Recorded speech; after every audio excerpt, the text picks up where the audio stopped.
and welcome back to my channel. The place to be if you're ready to quit capping your income by working with clients and instead skyrocket your sales by launching an online course. Today I'm tackling a normally boring subject and making it super informative and easily actionable.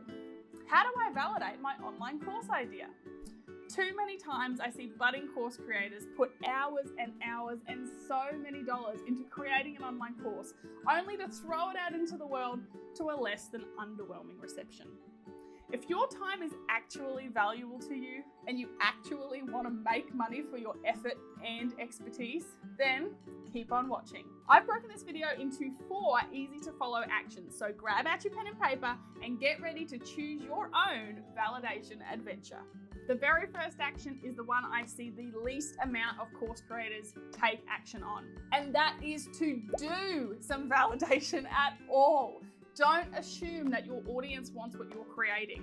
The amount of course creators I speak to who I've been surprised at what their audience actually wanted compared to what they thought they needed is astounding. So make sure you do some version of validation.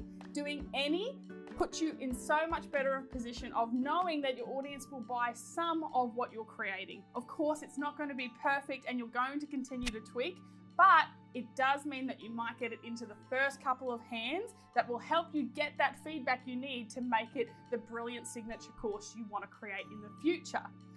Remember, in this video, I'm going to give you lots of different suggestions as to how you could validate your course, but you don't have to do them all. It's a choose your own adventure video. So listen to what I have to say, choose the validation method that best suits you and the type of course that you're creating and the audience that you have, and actually do the validation. Okay, now that I've sufficiently lit a fire underneath you and you're actually going to do some validation, it's time to start gathering some evidence. The first of which is your demographics of your audience. Who are they? Have you ever actually gone and investigated who makes up the majority of your audience? This is super important because if, again, you think you have a different audience to what you actually have, you could be creating a product that no one in your audience actually wants. So you're going to go and look at their demographics, you're going to look at what kind of pain points they have, what kind of solutions they're looking for, and how would they like that solution presented. You might even find that a course is not actually what they want. They might want a group coaching program or a membership. Again, this is super important to understand before you begin on this creation journey. A great way to be able to gather that demographic information is by having one-on-one conversations. And whilst that may feel daunting, the truth is you probably have already been having them with your current and past clients. So you could try to get them back on a call, back on Zoom, back on the phone to ask some prompting questions to help you validate your course idea. Or if you've been recording your client sessions, even go back and review the information that was presented in those sessions and see what themes came out of it that could help you build your course idea, as well as the marketing that goes into selling your course. This is also a great opportunity to look at all the clients that you've worked with in the past and decide which of those clients would you label as being the ideal clients that you'd like to be working with. And if they're ideal clients, are they likely to also be ideal students? If not, what are the differences? Make sure you're getting really specific here and understanding, again, all of the demographics that go into that kind of person. The next place to look is your competitors, and specifically those competitors who are selling something similar to what you're looking to create and are doing it successfully.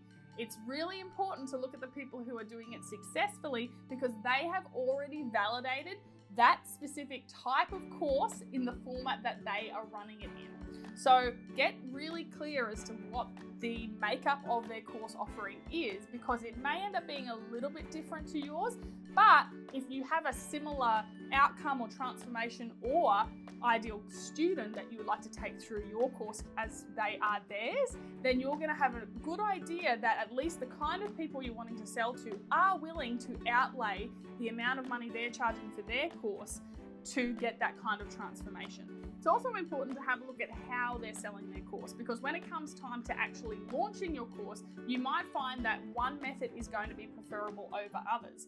And again, your competitors can help you. So if you are constantly monitoring your competitors and just keeping an eye on what their businesses are doing and how they're launching, whether it may be as a challenge launch, webinar, video series, what have you, then you're going to have a much better idea, again, what your audience responds to and feels comfortable making buying decisions once they're exposed to. If you're not entirely sure who your competitors are, then take this opportunity to find out, because there is so much information that you can gather by understanding how your competitors are already speaking to your ideal students. I wanted to say here though that I am not a believer in competition in the online space in particular, because I really think there is enough to go around for all of us, and people are buying more than just formats. They're buying people and personalities. So whilst that person, that competitor might be selling a specific type of course and doing really well with it, that's not to say that yours won't also be successful, because you are a different person and you bring a different personality to the table. But I do think it's important that you are constantly watching what your competitors are doing, because again, they are giving you so much insight into what your ideal student is already willing to spend and on what. So make sure that you have a list of who your competitors are. If you're not sure where they are, you can start by Googling, searching specific key terms that you already know about your business and about theirs. You could also look at the likes of Udemy and other marketplace platforms to see who's selling courses specific to the niche that you're looking to create for yourself. And then it's time to search our socials. And the first place we're going to go is the powerhouse, Facebook. In particular, Facebook groups, because there is so much information to be gathered from Facebook groups where your ideal student already hangs out. I have a really specific way that I organize this information and the kinds of searches that I do and the ways that I interact with these students. So if you would like to know more about that, please drop a comment in the comments below, and I will be sure to do a video on exactly how I utilize Facebook groups to understand my audience and to connect with them. Another big way that you can use Facebook is something that I see a lot of people forget about, and the fact is that Facebook does have a really intuitive search function nowadays. So you could be searching for key terms that relate to your course idea to see what people have been posting. Maybe it's where your competitors have been posting about it, or what's been showing up in Facebook groups. If we then move over to Instagram, you can start to get into the mind of your student if you think about what kind of hashtags would they be using on their posts. And it may not be what you think. People are not necessarily using hashtags when they're specifically looking for an answer to their problem. It's more about the things that they're interested in. So again, this is where that demographic research that you've done and speaking to past clients and all of that kind of work is going to really serve you well if you know exactly what kind of things would be interesting them and what kind of hashtags they would be using that you could search. Another thing you could be doing is going to your competitors' profiles and seeing who follows those profiles. This is a great opportunity to go and start engaging and generating conversation, whether that's by commenting on their posts in their feed or even engaging with them via DMs when you watch their IG stories. The thing I want to say here though is don't be sleazy and just send unwarranted DMs. Make sure you're engaging with them about their stuff, not just coming to them and saying, hey, I've got this course idea that I need you to help me validate. And then outside of that external audience, you likely already have an audience that you've attracted to your business. And these people have so much information to offer you. In particular, you could be finding this information out by running polls, whether it be in a Facebook page, a Facebook group, or via your Instagram stories. With the Instagram story side of things, you could also just be prompting people to send you DMs or run a group chat or ask questions or run polls, or there's the questions function, so you could get an idea of what people are most interested in. Really lean on that information and ask them what their biggest struggles are.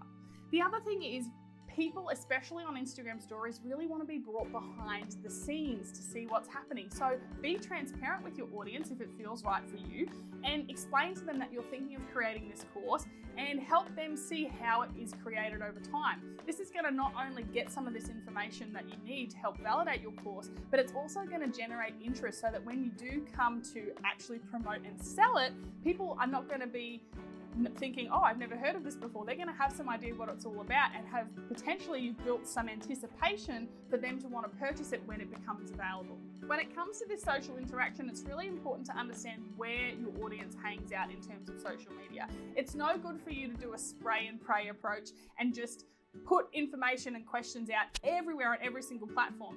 Really be specific and targeted as to where you are spending your most effort and energy in terms of gathering that information. For instance, Facebook and Instagram might not be the best fit for your audience. Perhaps they hang out in LinkedIn or on Twitter or on Pinterest. Again, really start to understand where they would be and then go to those places and interact with them. While I mentioned it briefly when we were speaking about competitors, the next tool I want to implore you to utilize is Google, because your ideal student are going to be searching for very specific terms to answer their problems. And we want to know what those terms are so that that's going to help us understand, again, is the course that we're creating what they want, but also when we're creating the content for our course, what kind of questions do they want answered?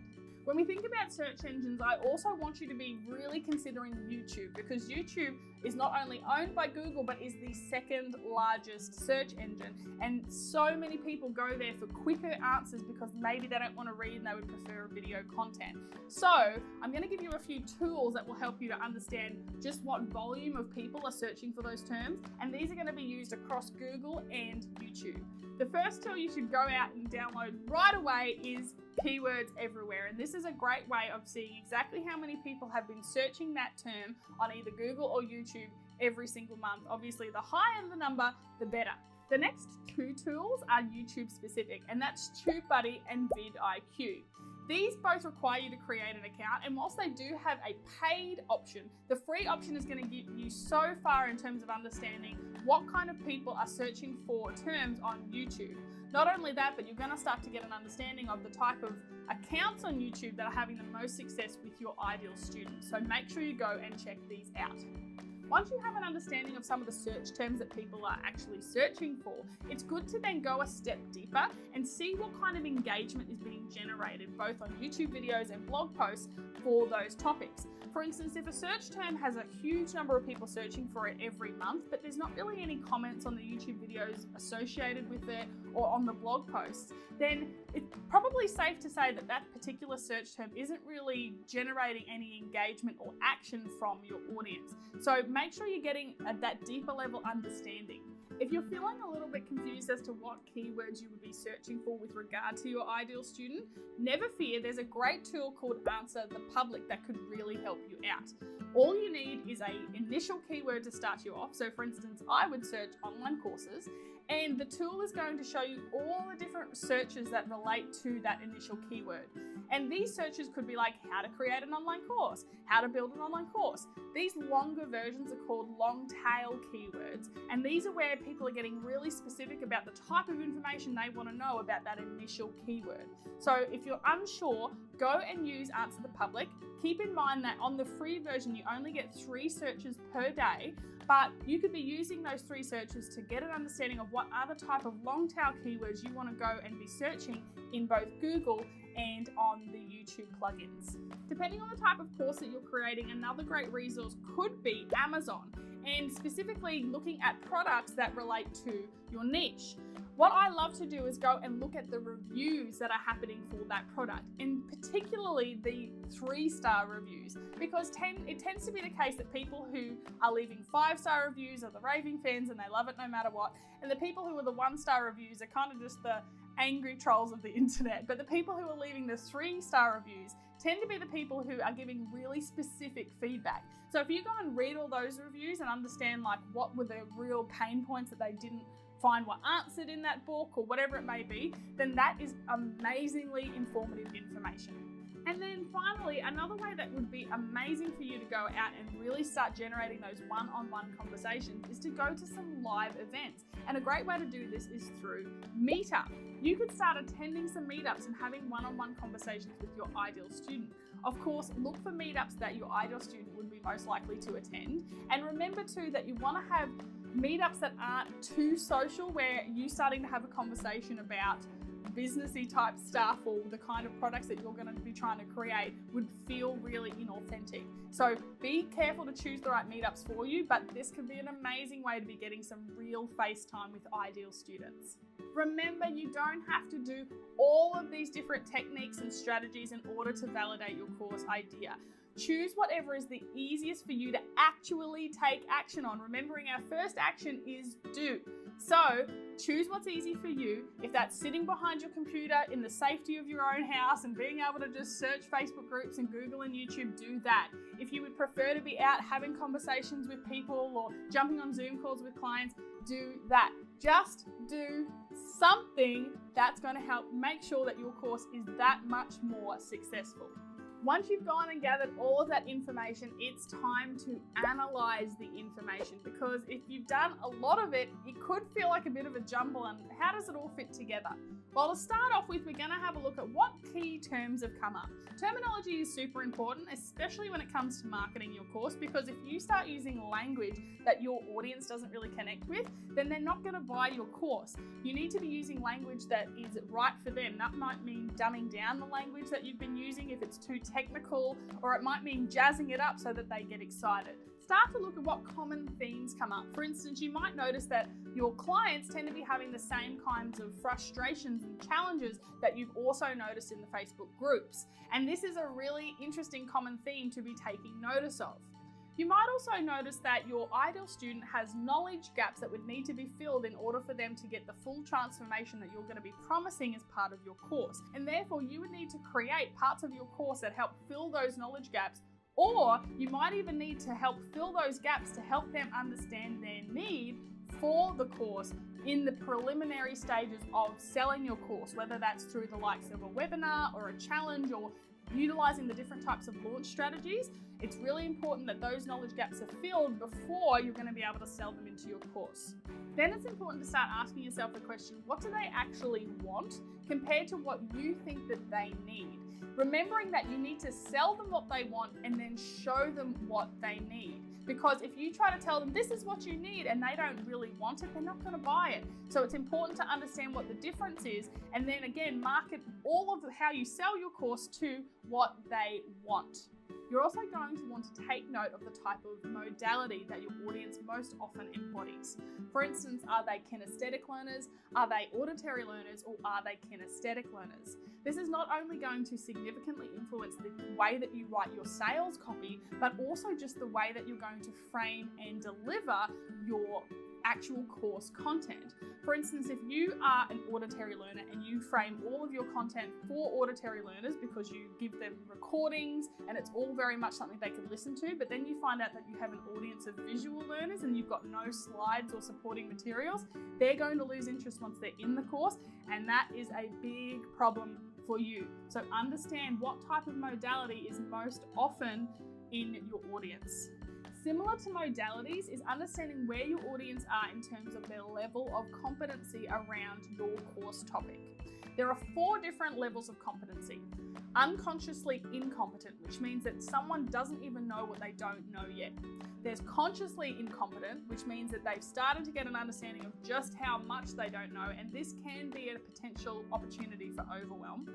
Then there's consciously competent. This is where someone has just learned a new skill and they're very aware of what they know. And then there's unconsciously competent. And this is where something has become second nature. As a course creator, there's a very good chance that you are in a space of unconscious competency. The skill that you're teaching has become second nature, which, whilst this may be a great thing on a personal level, as a teacher, it really means that you run the risk of forgetting the steps that you initially took to learn that skill, the steps that your students are going to need to take in order to get where you are today. Therefore, you really need to understand where your audience are, because if they're unconsciously incompetent and they don't know what they don't know yet, it's going to be hard for you to sell them on the idea of needing the course that you're creating because they don't know that they need it yet. Ideally, you want your audience to be in a place of consciously incompetent. They know they need to learn something, but they haven't learnt it yet, so that you can bring them into your course and your course would help move them into that conscious competency. Finally, when it comes to analysing, I also strongly suggest you look at what are the low-hanging fruit opportunities. What's the easiest for you to pluck and earn a few dollars? If you're trying to build a huge signature course that answers all of their problems and they're never going to need another solution, and you've never created a course before, that's not a real low-hanging fruit. That's pretty much at the top of the tree. So really look at, if your audience are really actively asking for something that's a bit simpler or maybe a little bit different to what you were imagining, start there, because that's going to help you build that know, like, and trust with that audience. And then if you want to build that big, magnificent course in the future, great, but you always need to have your audience dictating what your next step is. Once you've analysed all of that information, it's time to test. And this is where you're going to get the most information as to whether your course is likely to sell or not. To start, first and foremost, you need to map out what kind of course you'd want to be creating, whether that's in a course outline or even just understanding and deciding on what the promise of the course and what transformation you're promising would be. From there, you could go and start contacting those past and current clients of yours that you spoke to as part of the information gathering phase and present that idea to them to see what their thoughts are now that it has more of a structured course idea that they could really wrap their minds around. You could also go back and start running polls on your social media again now that you have this more formulated idea. And what's great is that anyone who responds positively, they are a real possibility of purchasing your course. So you want to keep their names in mind and really be monitoring them and keeping them engaged right up until the time where you finally have a sales page to put in front of them. If you really want to validate your online course idea though, money speaks the loudest. That's why in my next video, I'm breaking down pre-selling, how to structure one, and how to fund your course before it's even built so you ensure it is a raging success. If you want to have some money to build your course before it's even built, make sure you hit that notification bell so that you are the first notified of that video dropping. Until then, I hope you continue to share your expertise, skyrocket your sales, and explode your impact. I will see you in the next video.